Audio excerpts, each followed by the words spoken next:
ह्या शहरामध्ये अनेक लोकांनी आम्हाला प्रेम दिलं, साथ दिलं, सगळ्या जाती धर्माने प्रेम आणि साथ दिला. शेवटी हा प्रेमाचा नाता असतो. याच मंचावर सर्वात पहिला सुरुवात केली शुभेच्छाची साजिदने आणि त्यांनी हिंदीमध्ये शुभेच्छा दिली. थोडक्यात असं आहे की त्याची भावना स्पष्ट होती, भाषा कुठली होती, पण त्यांनी प्रेमापोटी त्यांना शुभेच्छा दिली की आपको जन्मदिन की बधाई हो. ह्याला तुम्ही वेगळा अर्थ काढू नका, हा प्रेमाने आलेला आहे.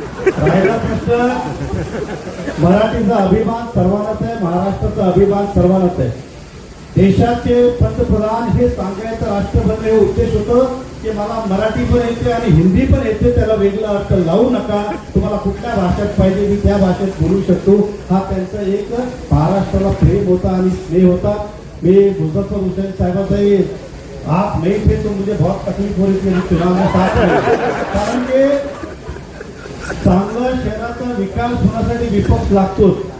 आणि नक्की मुझफ्फर हुसैन साहेब आता त्याची तब्येत आता बरी आहे, ईश्वरची प्रार्थना, त्यांना पण चांगला श्वास मिळावा. आप नहीं थे इसलिए इतने खड्डे हुए.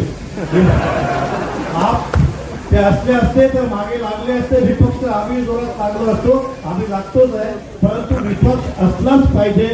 आणि माझी मनापासून इच्छा आहे की त्यांचा श्वास चांगला राहावा, त्यांनी आराम करावा, परंतु आजारी होऊ नये, ते चांगलं आराम करावा ही आमची शुभेच्छा आहे. आणि नक्की आम्ही गमतीने बोलतो, मुझफ्फर हुसैन साहेबांचं राजकारणामध्ये मोठा सिंहाचा वाटा आहे. त्यांच्याकडनं मी त्यांच्याकडनं बरेचसं काही शिकलोय.